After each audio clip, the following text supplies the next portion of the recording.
Hi ನಮಸ್ಕಾರ, ಎಲ್ಲರಿಗೂ RK TV ಕನ್ನಡಕ್ಕೆ ಸ್ವಾಗತ. ನಾನು ಮಾನ್ಯ. ಓಂ ತ್ರಯಂಬಕಂ ಯಜಾಮಹೆ ಸುಗಂಧಿಂ ಪುಷ್ಟಿವರ್ಧನಂ ಊರ್ವಾಕಮಿವ ಬಂಧನಾತ್ ಮೃತ್ಯೋರ್ಮೋಕ್ಷಿ ಮಮಾಮೃತಾತ್. ಆ ಮಹಾಶಿವನ ಶಕ್ತಿಶಾಲಿ ಮಂತ್ರಗಳಲ್ಲಿ ಒಂದಾದ ಮಹಾಮಂತ್ರ ಮೃತ್ಯುಂಜಯ ಮಂತ್ರ. ಇದು ತುಂಬ ಮಹತ್ವವನ್ನು ಹೊಂದಿದೆ. ಈ ಮಂತ್ರದ ಪಠನೆಯಿಂದ ದೀರ್ಘಾಯುಷ್ಯ ಪ್ರಾಪ್ತಿಯಾಗುತ್ತದೆ. ಅಷ್ಟಲ್ಲದೆ ಸಾವಿನ ಭಕ್ತಿಯಿಂದ ಮುಕ್ತಿಯನ್ನು ಕೂಡ ಪಡಿಸುತ್ತದೆ.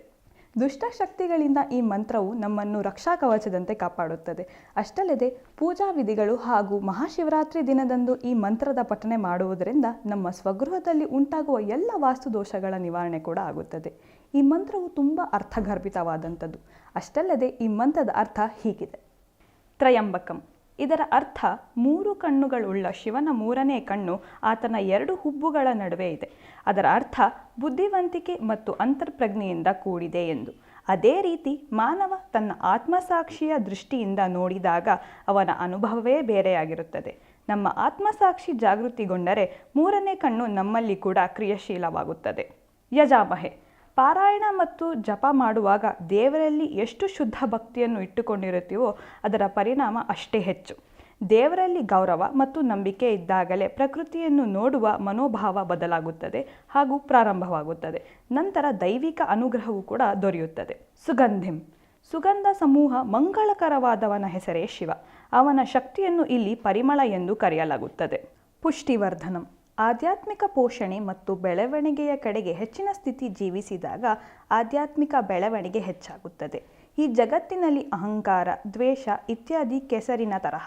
ಅದರಲ್ಲಿ ಕಮಲದಂತಹ ಶುದ್ಧವಾದ ಹೂ ಬೆಳೆಯಲು ಸಾಧ್ಯವಿಲ್ಲ. ಬದಲಾಗಿ ಆಧ್ಯಾತ್ಮಿಕ ಬೆಳವಣಿಗೆಯಿಂದ ಮಾತ್ರ ಜೀವನದಲ್ಲಿ ಶುದ್ಧವಾಗಲು ಸಾಧ್ಯವಿರುತ್ತದೆ. ಊರ್ವಾಕಮಿವ ಬಂಧನಾತ್. ಪ್ರಪಂಚದಲ್ಲಿ ಸಂಪರ್ಕ ಹೊಂದಿದ್ದರೂ ಒಳಗಿನ ಸಂಪರ್ಕದಿಂದ ಮುಕ್ತ ಹೊಂದಿರಬೇಕು. ಜೀವನದಲ್ಲಿ ಪ್ರತಿಯೊಬ್ಬರೂ ನಾನಾ ತರಹದ ಜವಾಬ್ದಾರಿಗಳನ್ನು ಹೊಂದಿರುತ್ತಾರೆ. ಕ್ರಮೇಣ ಸಂಬಂಧಗಳಿಂದ ಬೇರ್ಪಡಿಸಬೇಕು. ಆಗ ಸಾಕ್ಷಾತ್ ಶಿವನೇ ಆಧ್ಯಾತ್ಮಿಕ ಪ್ರಬುದ್ಧತೆಯನ್ನು ಕರುಣಿಸುತ್ತಾನೆ. ಮೃತ್ಯೋರ್ಮೋಕ್ಷಿ ಮಮಾಮೃತಾತ್. ಆಧ್ಯಾತ್ಮಿಕ ಪ್ರಬುದ್ಧತೆಯನ್ನು ಪಡೆದ ನಂತರ ವ್ಯಕ್ತಿಯು ಸಾವಿನ ಭಯದಿಂದ ಮುಕ್ತನಾಗುತ್ತಾನೆ. ಓ ಕರ್ತನೆ, ನಿನ್ನ ಅಮರತ್ವದಿಂದ ನಾವು ಎಂದಿಗೂ ವಂಚಿತರಾಗುವುದಿಲ್ಲ. ಈ ಭಾವನೆ ಒಳಗೊಂಡಾಗ ಸಾವಿನ ಭಯದಿಂದ ಮುಕ್ತಿ ಸಿಗುತ್ತದೆ. ಶಿವಪುರಾಣದ ಪ್ರಕಾರ ಮಹಾಮೃತ್ಯುಂಜಯ ಮಂತ್ರವನ್ನು ಪ್ರತಿದಿನ ಸೂರ್ಯೋದಯಕ್ಕೂ ಮೊದಲೇ ಜಪಿಸಬೇಕೆಂದು ಹೇಳಲಾಗಿದೆ. ಈ ಮಂತ್ರವನ್ನು ರುದ್ರಾಕ್ಷಿ ಜಪಮಾಲೆಯನ್ನು ಹಿಡಿದು 108 ಬಾರಿ ಪಠಿಸುವುದರಿಂದ ಪ್ರಯೋಜನಗಳನ್ನು ಪಡೆಯಬಹುದೆಂದು ಹೇಳಲಾಗಿದೆ. ಇನ್ನೂ ಹೆಚ್ಚಿನ ದೈವಿಕತೆಯ ಮಾಹಿತಿಗೋಸ್ಕರ ನೋಡ್ತಾ ಇರಿ ಆರ್ಕೆ ಟಿವಿ ಕನ್ನಡ. ಧನ್ಯವಾದ.